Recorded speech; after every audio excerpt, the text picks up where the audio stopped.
Bonjour à tous, merci beaucoup de nous avoir rejoints ici sur le plateau que nous avons installé à la 41e Foire nationale de Verdun. Jusqu'à dimanche, nous vous proposons différentes conférences, tables rondes, interviews, nous parlons technologie, innovation, nous parlons travail avec nos invités et on va se connecter tout de suite avec notre prochaine invité pour cette nouvelle conférence. Nous allons parler télétravail en tiers-lieu avec Dominique Valentin qui est avec nous.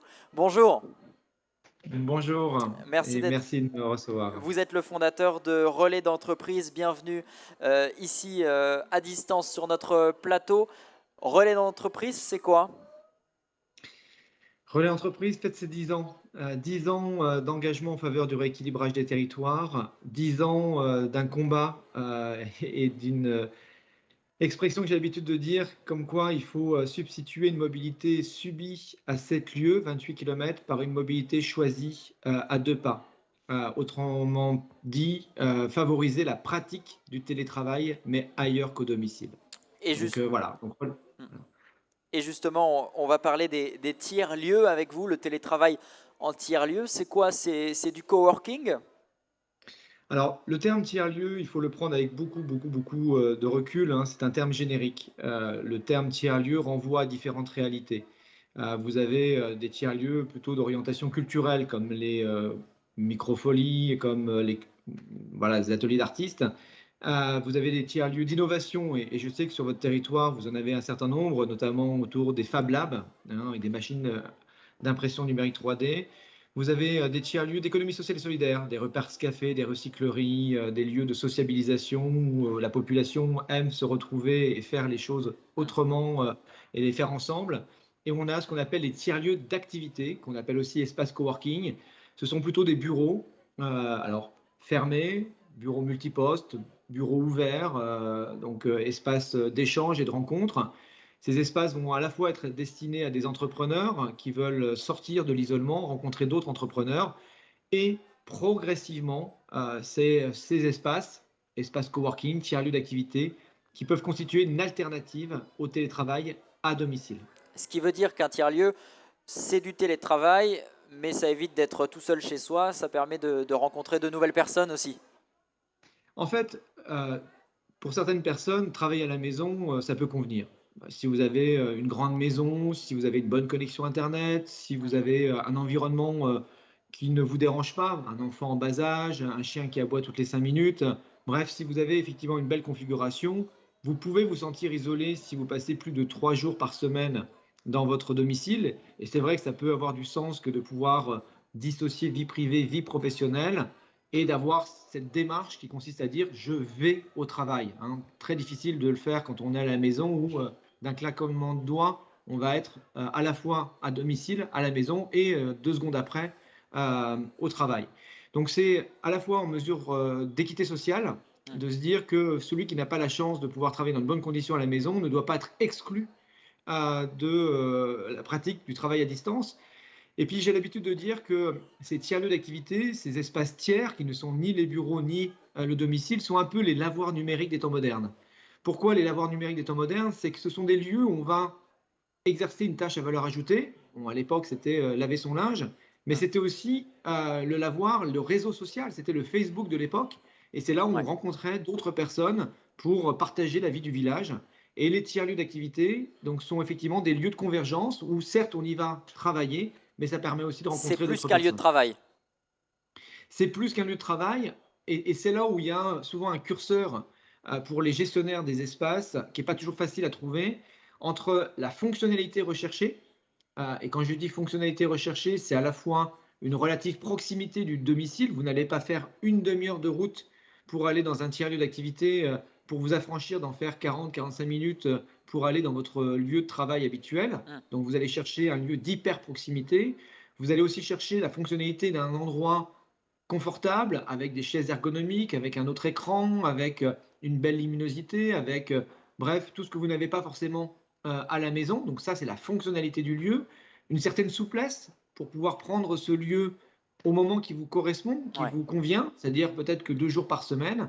Et puis, ben, est-ce que vous allez rechercher aussi une dynamique d'animation de ce lieu, une sociabilisation? C'est pour ça que nous, on dit que ces espaces ne doivent pas être froids, il ne doit pas être uniquement constitué d'un bureau individuel avec un grand couloir qui dessert ces bureaux-là. Il faut Ouais. qu'il y ait des endroits de convivialité.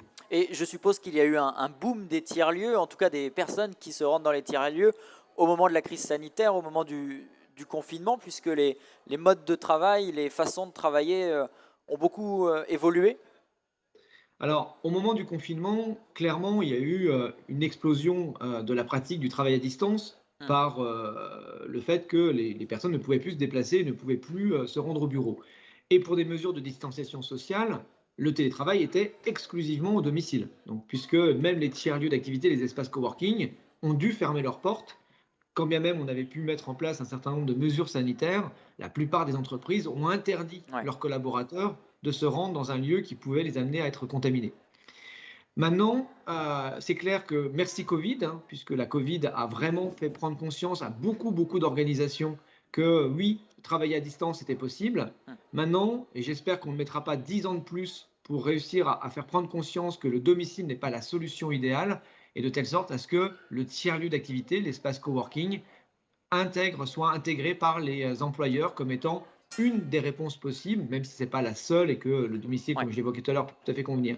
Mais on voit bien, pour répondre à votre question, qu'il y a une tendance qui va dans le bon sens d'entreprises qui sont en même temps en train de réduire leur surface de bureau dans les métropoles, donc libérer des frais généraux Hmm. et d'autant plus en capacité de prendre en charge des bureaux là où habitent les collaborateurs, parce que rien n'est gratuit et ces bureaux, ils ont un coût, contrairement au domicile qui peut être gratuit ou pseudo-gratuit parce qu'il y a un peu de dédommagement de frais. Nous sommes ici en Meuse, un territoire plutôt rural. Vous sentez qu'il y a une attractivité, que les tiers-lieux se développent ici? Alors, effectivement, je suis à la fois donc fondateur de Relais d'entreprise, hein, Hmm. donc qui déploie, accompagne les collectivités territoriales dans le dimensionnement d'espaces, mais qui aussi fédère les espaces de télétravail sous cette enseigne Relais d'entreprise, d'où le S à entreprise. Mais je suis également président et cofondateur d'une société qui s'appelle Vivre au Vert, qui est une plateforme numérique d'aide à la sélection de son territoire de lieu de vie idéal, que nous avons créée au moment du premier confinement, quand on a vu un semblant d'exode urbain au profit des territoires ruraux. Et en observant ce qui se passe sur cette plateforme, hein, qui font apparaître les territoires selon des dalles de 25 km² après que la personne désireuse de déménager ait rentré un certain nombre de critères d'éloignement, de pluviométrie, d'ensoleillement, de densité, de prix moyen du mètre carré, on voit bien effectivement qu'il y a un regain d'intérêt pour les territoires de plus faible densité. Pourquoi? Parce que la ville, les métropoles, les territoires de densité ont montré un peu les limites de leur développement et qu'aujourd'hui, beaucoup de Français aspirent à une meilleure qualité de vie, à plus d'espaces verts, à plus de fraîcheur. Et on a vu cet été, avec les pics de chaleur, que vivre en ville Ouais. avec des appartements climatisés qui aggravent encore plus la chaleur dans les villes, hein, où la fraîcheur n'arrive pas la nuit, contrairement à la campagne où dès qu'il y a un peu d'espace vert, ben forcément, on gagne en fraîcheur beaucoup plus rapidement. Donc, bien sûr que jusqu'à présent, ce qui posait problème sur les territoires ruraux, c'était l'emploi. L'emploi, de par la tertiarisation de notre économie, s'est principalement concentré sur les grandes agglomérations, les métropoles. On a perdu de Hmm. l'agriculture, on a perdu de l'industrie au profit de la tertiarisation, donc concentration dans les centres urbains.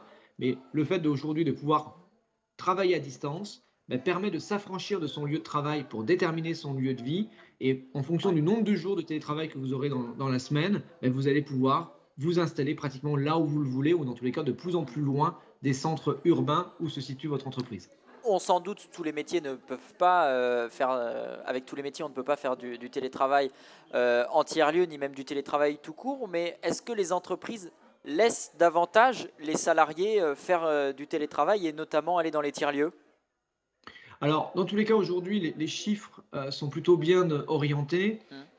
On a une pratique du télétravail qui augmente. On est à plus de 38% de télétravailleurs sur un potentiel de 60% de métiers qui peuvent être télétravaillables. Si on reprend les derniers chiffres à la fois de Malakoff ou les chiffres de la Banque des territoires et autres. Euh, la pratique du télétravail en tiers-lieu reste un peu poussive, hein, on est sur un petit 10%, plutôt 7-8%, mais là aussi, quand on interroge Sur la toute la plupart des France? salariés qui ont, en France, oui, on parle de France, hein, en France, et quand on interroge des salariés sur leur organisation idéale, on en a quand même plus de 32% qui seraient désireux de pouvoir s'affranchir du travail à domicile et de pouvoir fréquenter, même partiellement, un tiers-lieu d'activité. Donc nous, on pense objectivement que le marché va se stabiliser avec 2 à 3 jours de Mm. télétravail par semaine. Aujourd'hui, on est sur une moyenne d'1,7 jours de télétravail par semaine. On était à 0,6 avant Covid. Donc, on a vraiment Ouais. fortement augmenté le nombre de jours de télétravail par semaine.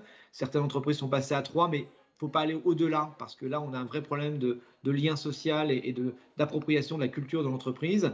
Et on va avoir progressivement une pratique du télétravail en tiers-lieu, sachant que sur les 3 jours de télétravail ou 2 jours de télétravail, il y aura un jour à domicile et peut-être un jour dans le tiers-lieu. Dans tous les cas, on aura 3 espaces de travail. Le bureau, d'ailleurs, qu'on appelle de plus en plus ces espaces centraux, là où se trouve le siège, là où se Mm. trouve la vie de l'entreprise, on appelle ça les open space. Les lieux, on y va parce qu'il s'y passe quelque chose, mais c'est vrai que se rendre dans un bureau pour envoyer des mails ou passer des coups de fil, s'il n'y a pas d'autres interactions spécifiques avec les collègues, ça n'a aucun sens. Et voilà, donc on aura 3 espaces de travail, le siège, un bureau de proximité et le domicile. Et alors justement, puisque dans ces tiers-lieux se retrouvent des professions totalement différentes, est-ce que vous observez une zone de partage de compétences, notamment entre différentes professions? Alors, c'est très vrai quand le public qui fréquente ces espaces de coworking, tiers-lieux, sont des auto-entrepreneurs. Et c'est vrai que ça reste quand même dans les espaces coworking l'essentiel du public que l'on croise hein, dans ces lieux. Pourquoi? Parce que quand on est auto-entrepreneur, on n'a pas forcément ni la visibilité ni les moyens de s'engager dans un contrat de bail 369 et en plus devoir passer du temps à tout gérer en termes de connexion Internet et de ménage et de autres. Donc le gros avantage, c'est la flexibilité proposée par les espaces coworking et en même temps, et bien sûr que ça permet de rencontrer un infographiste, un juriste, un expert comptable, bref, des professionnels qui peuvent avoir du sens dans votre parcours de développement d'entreprise. Et donc ça permet, oui, ça c'est clair, de fédérer et de faire en sorte qu'il y ait beaucoup de choses qui se passent autour de la machine à café. Mais ça ne remplace pas non plus la dynamique d'animation qu'il peut y avoir sur le territoire. Quand j'ai créé, moi, le premier Relais Entreprise il y a 10 ans, là, dans Haute-Garonne, là où se situe le siège de Relais Entreprise, hein, bien loin de mes bases natales qui sont les Ardennes, donc vous voyez, je ne suis pas très très loin de chez vous. Mais j'ai en même temps créé le club des entrepreneurs du Sud Toulousain. Et les clubs d'entreprise ont vraiment ce rôle actif de faire en sorte que les entrepreneurs d'un territoire, les entreprises du territoire se connaissent.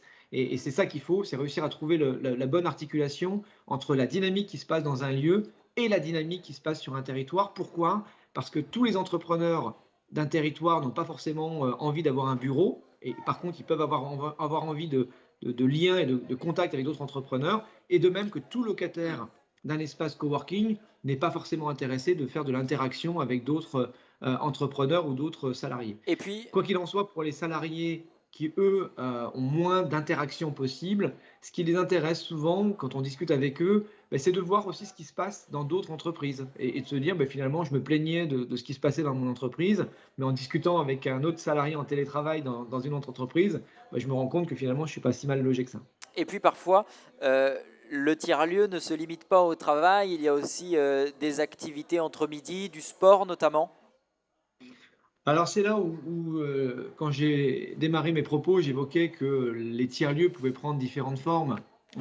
Vous avez des tiers-lieux d'activité qui ne sont que centrés sur les tiers-lieux d'activité, qu'on pourrait presque appeler ça des centres d'affaires.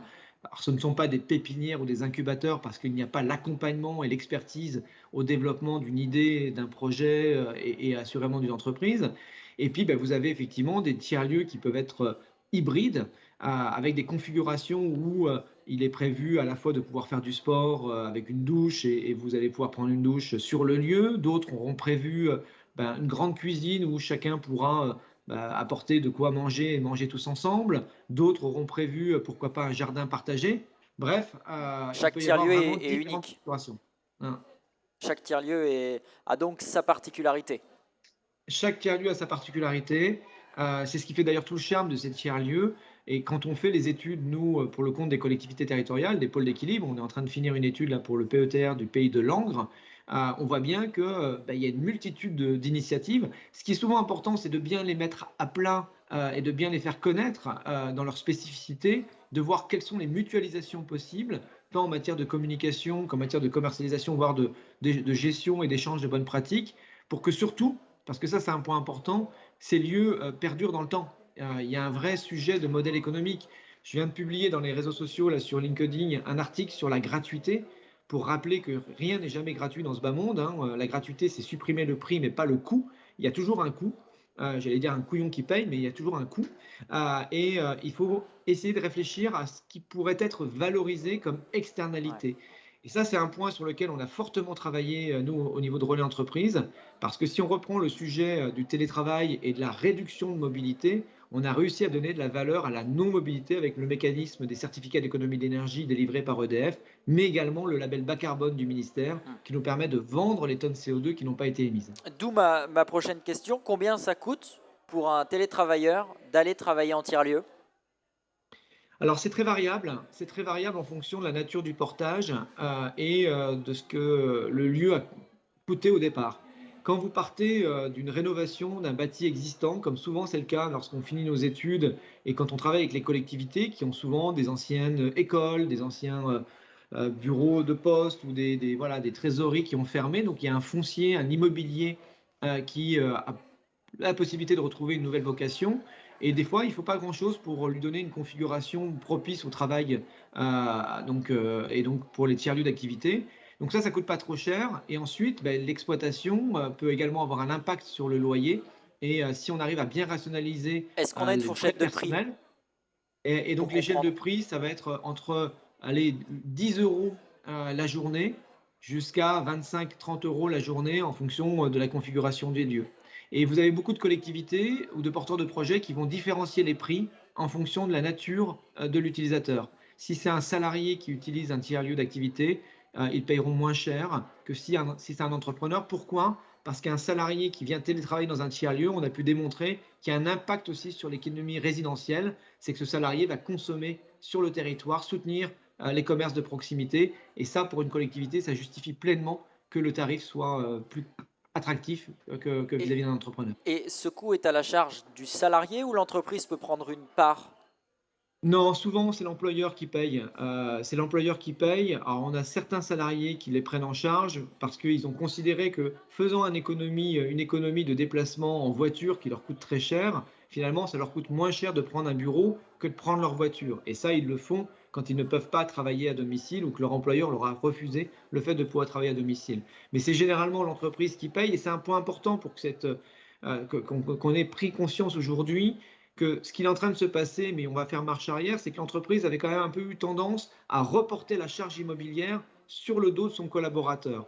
Et à tel point d'ailleurs qu'on a beaucoup de promoteurs immobiliers qui, lorsqu'ils vendent un appartement ou autre, évoquent qu'il peut y avoir une pièce en plus pour télétravailler. Mais cette pièce, elle a un coût, et si c'est le salarié qui doit la supporter à domicile, ben c'est autant que l'entreprise n'a pas à supporter. Et si vous voyez la demande du gouvernement la semaine dernière qui a incité les entreprises à revenir au télétravail pour réduire le chauffage dans les bureaux. Bon, excusez-moi, mais là, ça m'a fait un peu bondir en disant non, c'est pas parce qu'il y aura moins de collaborateurs dans les bureaux qu'on va moins les chauffer. Et puis ça veut dire aussi que le collaborateur, il va devoir aussi chauffer son domicile. Bref, Ouais. on reporte la charge. Donc non, c'est l'entreprise qui doit payer ses bureaux. Forcément, depuis tout à l'heure, on parle des bénéfices du télétravail en tiers-lieu. Forcément, vous avez observé quelques obstacles ou points de vigilance? Bah, les points de vigilance, ils sont pas tant sur le télétravail en tiers-lieu, ils sont plutôt sur le télétravail tout court.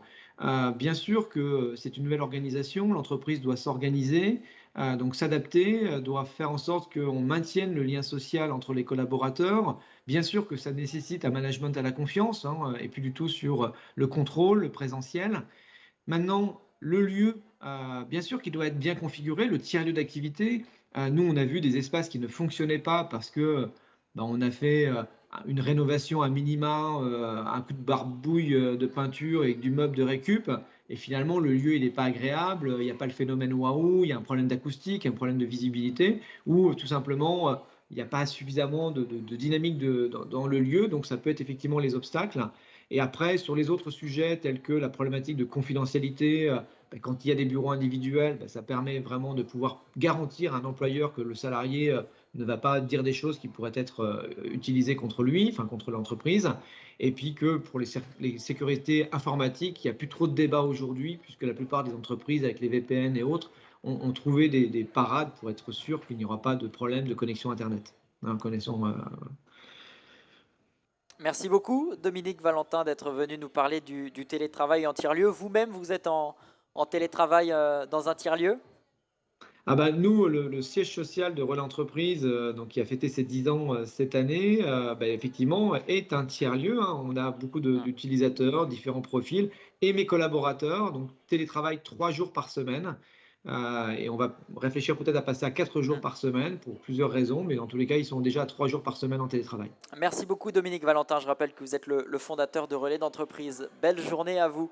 Nous, Merci, on se à très retrouve bientôt. dans une demi-heure à 14h30. Nous allons parler de Terre de Jeux 2024. C'est le label qui a été décerné à la ville de Verdun pour les Jeux Olympiques de 2024. À tout à l'heure.